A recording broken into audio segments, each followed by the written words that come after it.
I was a teenager when I first picked up a JRPG made by Atlus. I was at an age where I was starting to really figure out what kind of games I liked, branching out from my comfort zone that at the time was mostly Squaresoft RPGs. I was also an edgy emo kid, so when I saw a game on sale called Shin Megami Tensei Lucifer's Call, and it had a huge sticker on it that said, featuring Dante from the Devil May Cry series, my black little heart leapt at the chance to play it. It may have been the most difficult JRPG I had ever played, but I really enjoyed it, and it marked the start of my love for Atlus. As time passed and I played more of their titles like the Digital Devil Saga and the Raido Kuzunoa titles, it was the Persona series that captivated me. Its character-driven stories and unique gameplay were a perfect fit for the types of story that I loved. So when Atlus announced Metaphor re Fantazio, a brand new IP, my hopes were pretty high. So now that Metaphor has finally been released, and it has become my 257th Platinum Trophy, the big question is, does it live up to the titles that came before, especially under the massive shadow cast by Persona 5?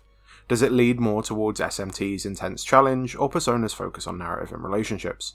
And the most important question of all, does it have Jack Frost in it? Let's dive in.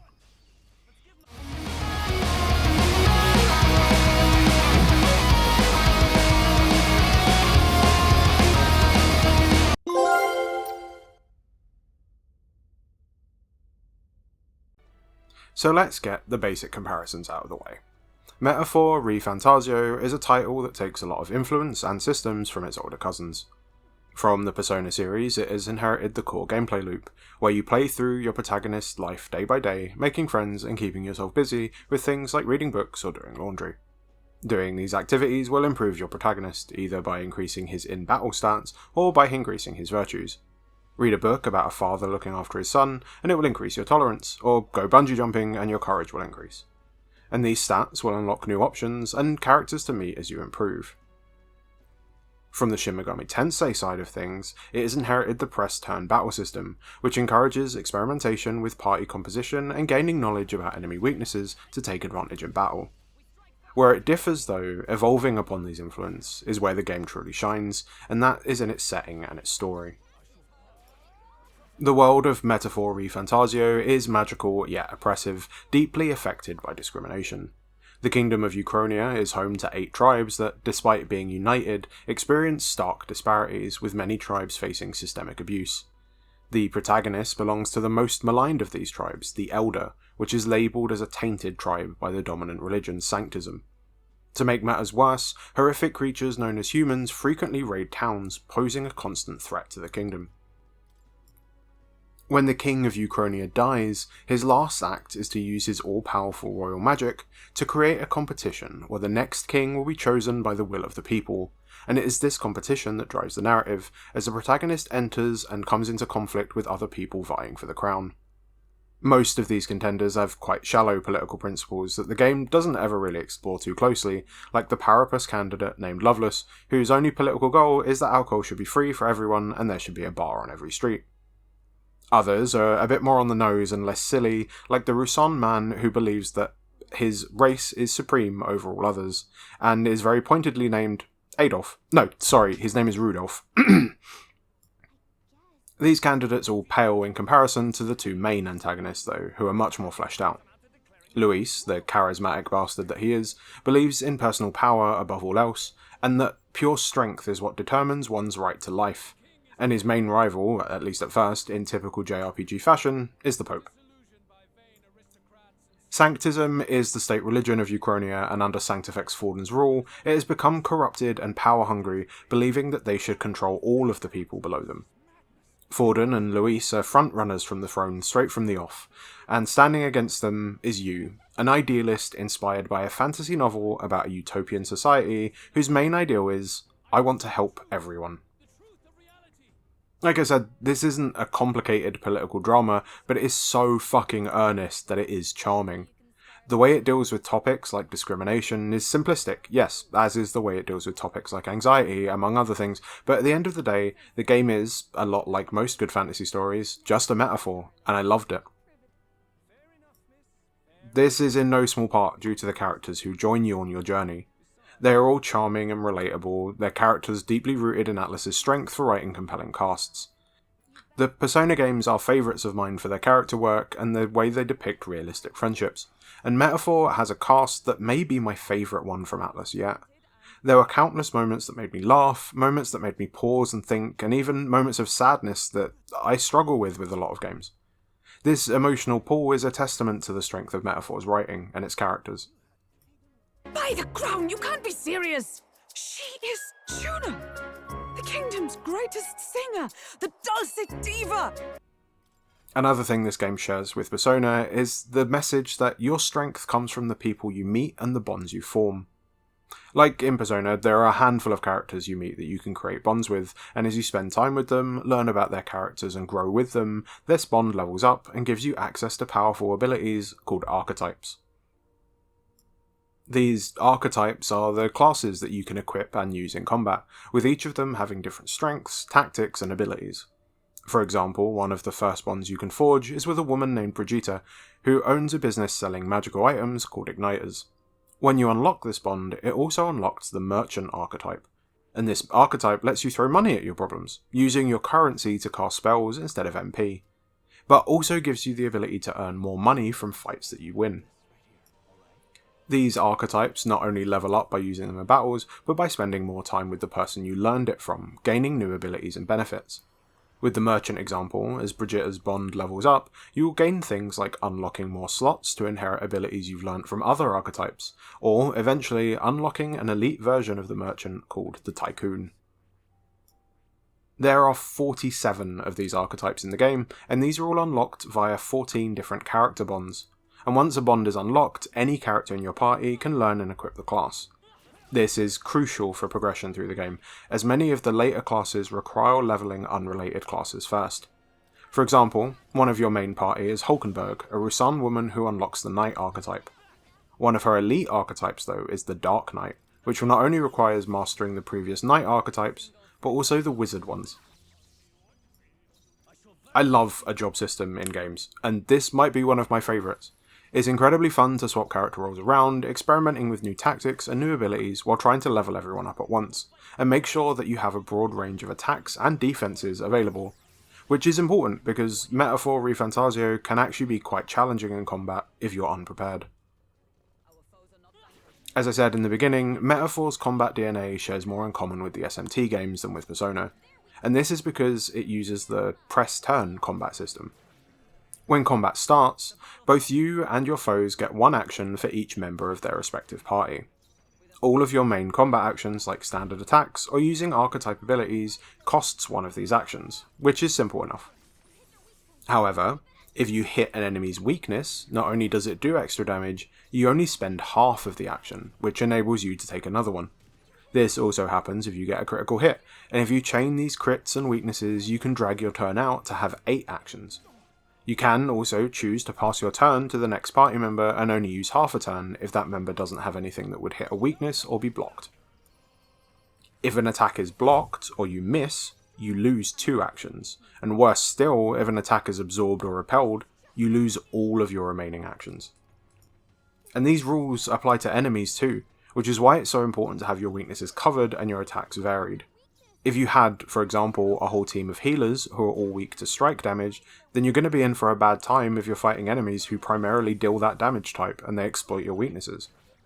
There are spells you can learn to help with this, spells that give you repel for elemental or physical damage, or abilities that boost your dodge chance that you can inherit from other archetypes, but sometimes all it takes is an unlucky couple of turns for you and then combat's over. Combat isn't all turn-based though, as when you're out in the field, you can attack enemies to try and stun them. If you manage this and then switch into turn-based mode, the enemies will start with a chunk of their HP missing and also be stunned for the first round of combat, which is a huge advantage for you. However, on the flip side, if they hit you, it forces you into combat and the enemies have the upper hand on the first turn. When you become a high enough level, you can actually kill the enemies outright in the overworld, and you do receive slightly lessened rewards for it. However, this is perfect for grinding out quickly, and I did find even on normal difficulty I did need to spend some time grinding, especially before some of the endgame bosses. To help with some of this difficulty and the chance that you might just get incredibly unlucky in combat, there are a few things that Metaphor offers to help tip the balance a bit more in your favour. The first of these is the ability to restart combat with the press of a button if things start to go south too quickly. This has to be on one of your turns, so you can still die if you're really unlucky, and I did a few times, but it's a nice option to have when the cards just haven't fallen in your favour to just start again. The second option, and this is something that I really liked about the game, is the ability to buy information about certain enemies or dungeons from informants in the main towns. Sometimes, when you pick up a side quest, the game will not tell you where the location of the quest actually is, in which case you'll need to go to a tavern, find an informant who will tell you about where it is and mark it on your map. What is more beneficial than this though is the other information that sometimes comes with it. This often is just telling you about enemies' weaknesses before you encounter them, rather than having to try every element to see what sticks. Other times though, they give you more interesting facts, like an enemy's habit of targeting at characters in the front row with a more powerful attack, or focusing on characters that don't have a defensive buff up. Did you know goblins hate spellcasters and fly into a rage if they see someone wielding a staff type weapon? And I thought this was such a cool way of giving players a knowledge advantage rather than just a numbers one. Still standing, I see. Only one. I can't afford to hold back. Finish them off and we're clear. Yeah. As much as I am raving about the gameplay and story of Metaphor, there are some places where the game does fall a little bit flat. The first of these is in its graphics, and I find Metaphor looks a little bit dated, especially when compared to what I've seen of Persona 3 Reloaded and Shin Megami Tensei 5 Vengeance, which I have to admit I haven't played yet. The art style in Metaphor is fantastic, with lush backgrounds that look like watercolour paintings, gorgeous character portrait art and beautiful world design. The menus and status screens are so stylish, with characters posing like the Vitruvian Man, and even your post-battle results screen is cool. In contrast though, the actual character models and textures themselves do not look great. It reminds me a lot of how Persona 5 looked on the PS4, and that came out 9 years ago. I also did have quite a few issues with frame drops, and there are an annoying amount of loading screens, which is something I had, if I'm being completely honest, got used to not seeing very much on the PS5. It isn't the end of the world, as the art style does carry the game pretty hard, it just feels like a bit of wasted potential. The only other minor gripe that I had with Metaphor is with some of its repetitive design choices. In the main story, you visit quite a few expansive and really well-designed dungeons that have different mechanics and challenges within them, and these are really good. The bulk of the dungeons that you face, though, that you visit for side quests or bounties, with a few exceptions, felt very repetitive and dull. There are multiple instances of dungeons that look and felt exactly the same, and it was really disappointing. Enemy design also suffers, with a lot of enemies being colour-swapped versions of each other. In Persona or Shin Megami Tensei, not all of the designs are amazing, but most of them are, and they're all unique. Metaphor's only unique enemies are its main story bosses, with even some of its side quest bosses being reused later in the game, or at least ones that look really similar. Even the human enemies, which do have the coolest designs in the game, are reused and colour swapped on occasion. It just felt like, all in all, the game had some lofty goals for designs that the engine just couldn't really keep up with. Let's push through. We are spotted. That was well done. They saw us! On your toes, everyone! I have never known such heights. So finally, let's talk about Metaphor Fantazio's Platinum Trophy, called Traveller. If you have played a Persona game before, you will find this list pretty familiar, but if not, here's the gist of it. You need to do almost everything in the game, and with a limited number of days, it requires some planning. However, I did feel like the schedule was pretty lenient when compared to the tight scheduling that Persona 5 had to do everything. As I mentioned earlier, there are 14 follower bonds, and all of these need to be maxed out for the Hearts as One trophy. Each level up requires you spending a day with the person when they're available, and some of these level ups require you to have specific levels in your virtues. So, although there's no separate trophy for leveling these virtues up, you still need to max all of them. There are so many options to increase these though, and a lot of them have their own trophies attached to them, like reading every book for Bookworm, or winning a debate against every possible candidate at the town's podiums for Debate Me. There is one missable book I'm going to point out that you need to talk to a candidate named Julian in the town of Brylehaven near the inn. between the 23rd of the 7th month and the 13th of the 8th month. You should always check the podiums in different towns to see if there is an opponent waiting for debate before you do anything else in the evenings as well. You will also need to cook every single recipe in the Gauntlet Runner's kitchen for King of Cuisine. None of these recipes are missable, but some of the ingredients are much harder to get than others. It is a good idea, whenever possible, to check the pantry in the Gauntlet Runner every day for a couple of ingredients for free. Cooking itself does take a day of time until you have gotten your bond with Maria up to rank 4, and then you can cook without it taking any time at all, and I would say it's best to wait until you have this before you do any cooking. Lastly, you'll need to complete every single quest. Most of these quests come from beating dungeons or visiting locations and just buying things. Entering a dungeon though is a big affair and not only takes up the daytime part of your day, but the evening part too, as you must rest and recover. Doing all of the quests will get you the trophy Help Anyone in Need, but will also get you the Globetrotter for visiting all of the towns, and Worldly Wisdom for unlocking the entire map. Some of the archetypes that you can unlock rely on summons or masks to unlock their full potential, and these can be crafted in Academia but need special materials, and you need to make every single mask and summon for the Summon Mask Time trophy. There is a shop that you unlock about halfway through the game, and after the 6th party member joins you, where you can buy mask materials, but there is a schedule to which ones he sells, and you can only buy one of his stock per day, so it's always worth going back to check. All of this might sound quite complicated or stressful, but it's actually not as bad as all that, especially as you do need to play through the game twice, as the super boss you need to beat for the Closing the Book trophy isn't available until New Game Plus. I would spend your first playthrough doing whatever you want, on whatever difficulty you want, and just focus on having fun. A few things do carry over to New Game Plus, like your equipment, your archetype levels, and your virtue levels, but the follower bonds do not, and you will need to raise them all up again in New Game Plus to let you use the archetypes again. If you can fully level your virtues, at least on the first run, then in New Game Plus it opens up so much extra time. The New Game Plus boss is tough, and the lowest difficulty you can fight them on is easy. I would recommend being at least level 50 before attempting it, and then only if you have most of your archetypes unlocked and leveled already. I was almost at the end of my second playthrough when I got this. There is a great point to grind these levels and archetypes that you need in the very last dungeon, which will also get you the trophy Archetype Hero for mastering every archetype with the protagonist. There are a whole bunch of miscellaneous trophies that you will most likely get through a normal playthrough though, like stunning a certain number of enemies or using a certain number of synthesis attacks, but there are a few that you should probably keep an eye on. There is a trophy called Money is Power, which is for using the merchant class skills to spend 100,000 Reeve, which is the game's currency, in attacks, and successfully steal from an enemy for What's Yours is Mine with the Thief archetype.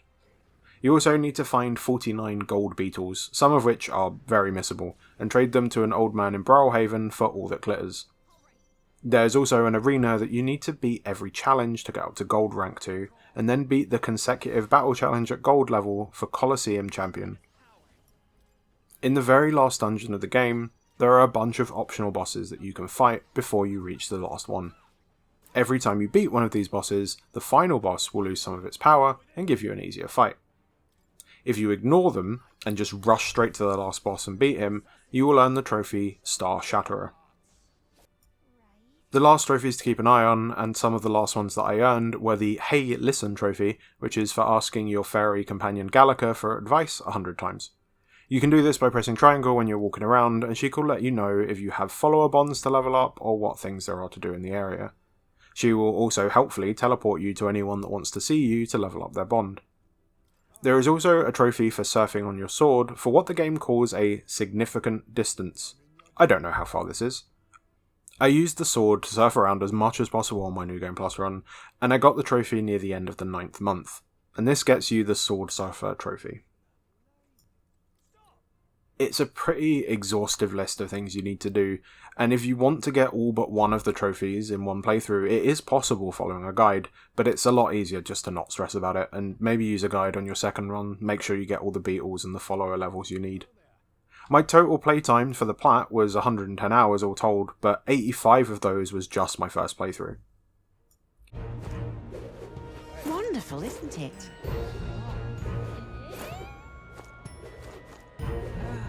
Hang on, that's the one from the exhibition. I knew pretty early on that I was going to enjoy Metaphor ReFantazio. Its setting held it apart from Persona, but kept the gameplay loop and character-driven stories that I enjoyed so much. What I didn't expect, though, was by how the end of the game, I would hold it so highly in my mind. For me, this is the best game Atlus has ever made. It feels like the perfect combination of all the games by them I have played and enjoyed, but all pushed to another level. Despite the minor issues I do have with it, it's one of, if not the best game I've played this year, and that isn't something I expected from this title going into it. Also, Jack Frost is in it. So go play it. That's all I have to say.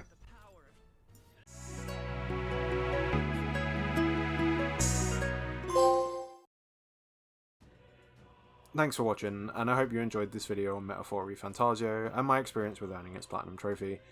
If you enjoyed the video, please consider subscribing and let me know in the comments below what you think. And until next time, happy hunting.